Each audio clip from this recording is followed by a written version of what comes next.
मेरे नन्हे से बाल गोपाल, आज आपके स्नान करने का दिन है। मीरा अपने छोटे से बाल गोपाल की मूर्ति एक छोटी सी प्लेट में रखती है और जल से उन्हें अच्छे से स्नान करवाकर उन्हें वस्त्र पहनाती है और उनके अच्छे से श्रृंगार करके उनकी पूजा करती है। पूरे जग में मेरे बाल गोपाल से ज्यादा सुंदर और कोई नहीं। आज तो मैं अपने बाल गोपाल को काला टीका भी लगाऊंगी, कहीं किसी की नजर लग गई तो। मीरा बचपन से ही भगवान श्री कृष्ण की भक्त थी। दिन रात उनकी पूजा करना, उनकी भक्ति में लीन रहना और उनके भजन गाना, ये सब मीरा के जीवन का हिस्सा बन चुका था।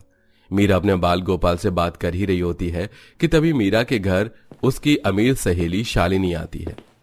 बड़ी से बड़ी पागल देखी है, लेकिन तुझ जितना पागल मैंने आज तक नहीं देखा।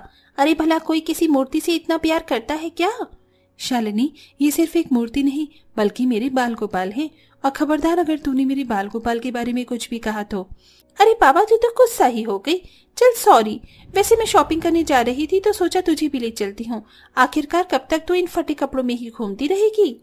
शालिनी और मीरा दोनों ही बचपन की सहेलियां थीं, लेकिन अपने पैसों के चलते शालिनी हमेशा अपनी गरीब सहेली मीरा का मजाक उड़ाती थी। ऐसे ही समय गुजरता है और शालिनी के माँ बाप एक बड़े घर में उसका रिश्ता तय कर देते हैं और आज शालिनी की शादी होती है। कितनी सुंदर लग रही है मेरी सहेली।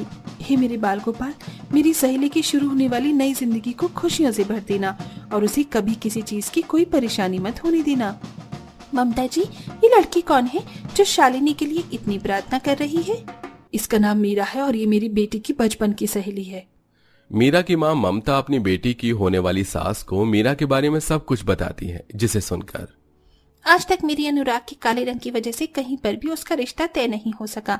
अगर ये लड़की मेरे अनुराग से शादी कर ले तो मेरे तो सर से काफी बड़ा बोझ उतर जाएगा।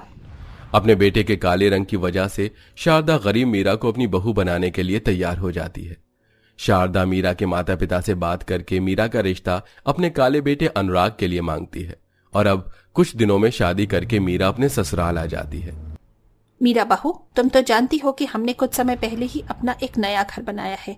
ऊपर का तो सब कुछ अच्छे से बन गया, लेकिन नीचे बस ये दीवारों पर सीमेंट लगा है और अनुराग हमेशा शुरू से ही नीचे रहा करता है, इसलिए तुम्हें नीचे रहने में कोई दिक्कत तो नहीं है ना? नहीं माँ जी, मैं आराम से रह लूंगी। अब शादी के बाद जहां एक ससुराल में होने के बावजूद भी अमीर सहेली शालिनी ऊपर आलीशान से कमरे में रहती है, वहीं बेचारी गरीब सहेली मीरा नीचे खाली सीमेंट से बने हुए कमरे में अपने पति अनुराग के साथ रहती है। मीरा अपने कमरे में ही एक छोटा सा टेबल रखकर अपने नन्हे बाल गोपाल को उस टेबल पर स्थापित करके उनकी पूजा करना शुरू कर देती है। कहने को मीरा के ससुराल में भी भगवान श्री कृष्ण का बहुत बड़ा मंदिर बना हुआ था, लेकिन वो मंदिर ऊपर वाले फ्लोर पर था और मीरा की गरीबी के चलते मीरा की सास शारदा उसे भगवान श्री कृष्ण के मंदिर के पास आने भी नहीं देती थी। कितनी बार कहा है तुझे, अपने इन गरीब हाथों से मेरे भगवान श्री कृष्ण को हाथ लगाने की कोई जरूरत नहीं है। लेकिन माँ जी, भगवान के लिए तो हर गरीब अमीर इंसान एक ही होता है, तो आप ऐसा क्यों भेदभाव कर रही हो? तेरी इतनी औकात की तू मुझसे जुबान लड़ाएगी?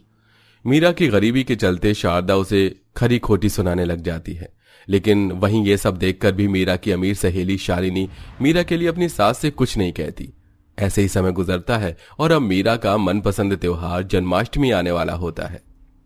सुनिए जी, जन्माष्टमी आने वाली है। शादी के बाद ये मेरी पहली जन्माष्टमी होगी, इसलिए मैं इसे धूमधाम से मनाना चाहती हूँ। मैं जानता हूँ मीरा, तुम बाल गोपाल की कितनी बड़ी भक्त हो और उनकी जन्माष्टमी तुम्हारे लिए कितनी खास है। देखो, तुम फिक्र मत करो, आज शाम को आते हुए मैं मालिक से जन्माष्टमी मनाने के लिए थोड़े बहुत पैसे ले आऊंगा। अनुराग के काले रंग की वजह से शारदा ने उसकी पढ़ाई पर भी ज्यादा कभी ध्यान नहीं दिया था, जिसके चलते जहां अनुराग का छोटा भाई विवेक एक बड़ी सी मल्टीनेशनल कंपनी में काम करता है, वहीं अनुराग एक मामूली सी फैक्ट्री में काम करके अपना और मीरा का खर्च चलाता है। अनुराग अपने सेठ से जन्माष्टमी का त्योहार मनाने के लिए थोड़े बहुत पैसे मांगता है, तो सेठ उसे पैसे देने से मना कर देता है, जिसके चलते बेचारी मीरा काफी उदास हो जाती है। इस साल मैंने जन्माष्टमी के लिए क्या क्या सोचा था कि मैं अपने बाल गोपाल के लिए सुंदर सुंदर कपड़े और उनको झुलाने के लिए प्यारा सा झूला लेकर आऊंगी और उनकी मनपसंद की खीर भी बनाऊंगी। क्यों मेरे कन्हैया, हम गरीबों के साथ ही ऐसा क्यों होता है? जहां एक तरफ नीचे रह रही गरीब सहेली मीरा पैसे न होने की वजह से काफी उदास हो रही थी, तो वहीं ऊपर रह रही अमीर सहेली शालिनी। माँ जी, ये इतनी सारी तैयारी किस चीज की चल रही है? ये फूल, लाइट, डेकोरेशन का सामान, अभी तो कोई त्योहार भी नहीं आ रहा है, तो ये सब क्यों? शालिनी बहू, क्या तुझे पता नहीं कि जन्माष्टमी आने वाली है? हमारे भगवान श्री कृष्ण का जन्मदिन आने वाला है, इसलिए मैं ये सारी तैयारी कर रही हूँ। चल आज मेरी मदद कर। ओ गॉड, क्या मुसीबत है ये। अच्छा खासा मैं अपने रूम में बैठकर मूवी देख रही थी। शालिनी मुंह बनाते हुए अपनी सास के साथ भगवान श्री कृष्ण के मंदिर को सजाने में मदद करती है। शादी के बाद शालिनी की भी ये पहली जन्माष्टमी थी, इसलिए शारदा शालिनी के लिए काफी सुंदर सी साड़ी और गले का सेट लेकर आती है और जानबूझकर नीचे रह रही मीरा को जलाने के लिए अपनी अमीर बहू को वो साड़ी और गले का सेट मीरा के सामने देती है। शालिनी बहू, ये ले, ये साड़ी और एक गले का सेट तू जन्माष्टमी पर पहनना। आखिरकार तू मेरी बहू है, किसी चीज की कमी नहीं होनी चाहिए। अपनी सास को अपनी अमीर सहेली को साड़ी और गहने देता देख मीरा के मन में भी नई साड़ी पहनने की आस जागती है, लेकिन मीरा अपनी गरीबी देखते हुए कुछ नहीं कहती और सीधा अपने कमरे में चली जाती है।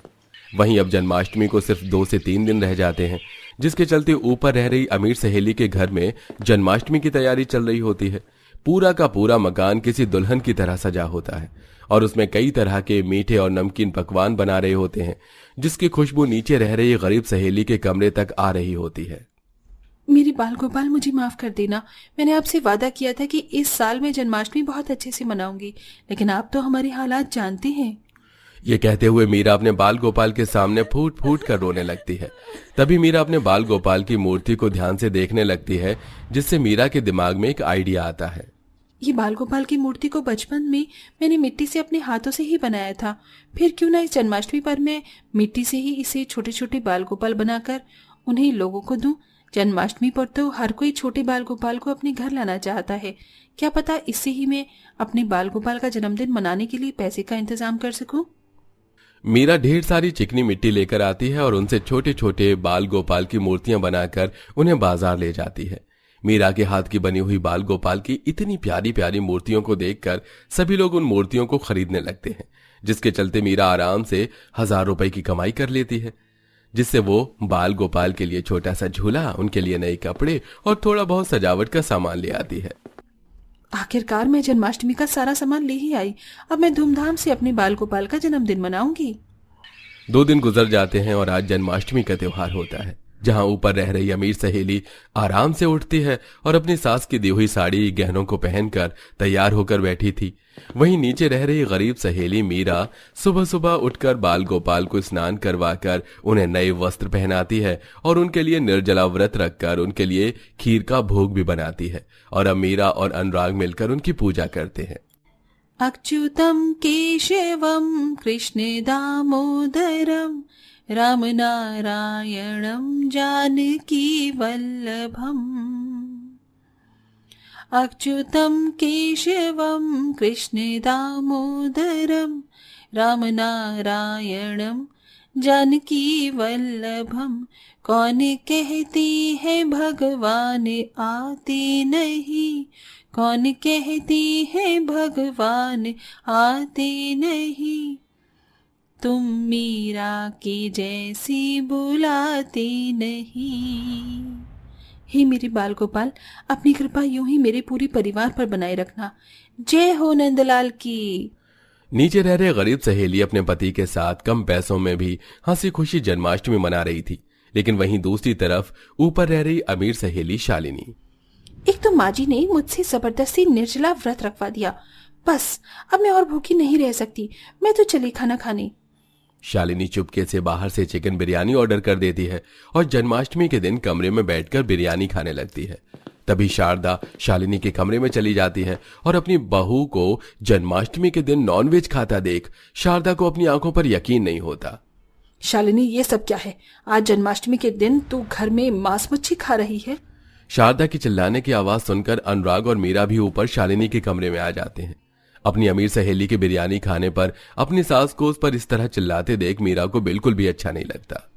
बस करिए माँ जी, इसमें शालिनी की कोई गलती नहीं। वो तो शुरू से ही इन सब चीजों के बारे में ठीक से नहीं जानती है, इसीलिए उसने गलती से बिरयानी खा ली। आप फिक्र मत करिए, मैं पूरे घर की गंगा जल से शुद्धि कर देती हूँ, फिर कोई परेशानी नहीं होगी। कुछ सीख मीरा बहू से। मेरी ही गलती थी कि अपनी बहू के गरीबी के चलते मैंने उसे हमेशा नीचे रखा और उसे बिल्कुल भी सम्मान नहीं दिया। मीरा बहू, मुझे माफ कर देना। माफी तो मुझे मीरा से मांगनी चाहिए। जब जब माँ जी तुम पर गुस्सा करती थी मैं मन ही मन खुश होती थी, लेकिन आज जब बारी तुम्हारी खुश होने की आई तो तुम मेरी साइड ले रही हो। सही मायने में दोस्ती तो तुमने ही निभाई है, मैंने नहीं। शालिनी, जो हुआ उसे भूल जाओ। आज जन्माष्टमी का दिन है, चलो अब सब कुछ भूल कर जन्माष्टमी मनाते हैं। अब दोनों अमीर गरीब सहेलियां पूरे परिवार के साथ में हंसी खुशी जन्माष्टमी का त्योहार मनाती हैं। और अब मीरा भी शालिनी के साथ रहने के लिए ऊपर वाले फ्लोर पर आ जाती है और अब दोनों अमीर गरीब सहेलियां एक साथ हंसी खुशी रहती हैं।